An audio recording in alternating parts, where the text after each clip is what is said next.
Flutter motion. If this guide helpful, don't forget to like and subscribe. Begin by launching Visual Studio Code on your computer. Access the command palette by pressing Ctrl+Shift+P. In the search bar, type Flutter New Project and select the option when it appears. You will be prompted to choose a Flutter template. Select Empty Application. Proceed by creating a new folder to store the project. Then click Select a folder to create the project in. Provide a name for your project, such as Flutter Motion, and confirm the selection.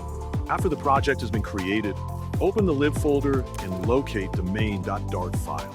Open this file, and at the very beginning of the script, add an import statement for the Dart math library, which will be used to calculate the rotation and swing angles. Replace all the existing template code with the supplied code for creating the pendulum motion.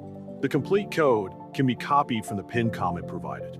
When the code is in place, open the terminal in Visual Studio Code and run Flutter Doctor to check for any missing third-party programs. Conclude by running Flutter Run and selecting the number that corresponds to the connected device you wish to debug on.